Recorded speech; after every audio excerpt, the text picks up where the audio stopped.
అండి, ఎట్లా ఉన్నారు? ఇవాళ మా నాన్న నేను కలిసి బిర్యానీ చేస్తున్నాను. 2 స్పూన్లు నెయ్యి వేసుకోండి, 2 స్పూన్లు నూనె వేసుకోండి. ఇప్పుడు ఉల్లిపాయలతో పాటు ఈ మసాలాలన్నీ వేసుకోండి. ఇలాచి, లవంగా, దాల్చిన చెక్క, సాజీరా. ఈ ఉల్లిపాయలు బంగారపు రంగులోకి రాగానే కరివేపాకు వేసుకోండి, ఒక రెప్ప. ఇప్పుడు అల్లం వెల్లుల్లి పేస్ట్ వేసుకోండి.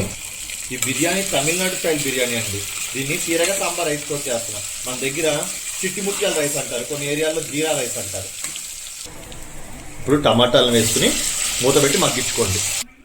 టమాటాలు మాత్రం మగ్గాక చిన్న ఉల్లిపాయలు వేసుకోండి, చాలా టేస్ట్ ఇస్తాయి చిన్న ఉల్లిపాయలు.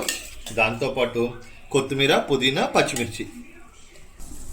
నేను మిల్ మేకరు, బీన్స్, క్యారెట్లో పెరుగు ముందే కలిపానండి. యాక్చువల్ పెరుగు కూడా సపరేట్ వేసుకుంటారు. నాకు ఇలా పెరుగు సపరేట్గా వేస్తే ఏంటంటే ఒక చిన్న టిప్, పెరుగు సపరేట్గా వేస్తే ఏంటంటే మొత్తం పగిలినట్టు అయిపోద్ది పెరుగు. అలా కాకుండా ముందే మీరు కూరల్లో కలుపుకొని వేసుకుంటే మీకు పగిలినట్టు అవ్వదు అనమాట. చూడండి ఎంత బాగా వస్తుంది క్రీమీగా.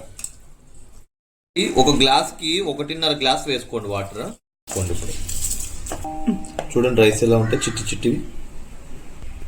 ఇదే టైంలో ఒకసారి బియ్యం వేసుకోగానే కలుపుకొని ఒకసారి ఈ టైంలోనే సాల్ట్ చూసుకోండి.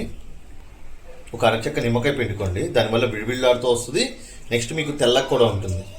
మూత పెట్టేసుకుని 3 విజిల్స్ రానివ్వండి. చూడండి ఎంత బాగా అయిందో.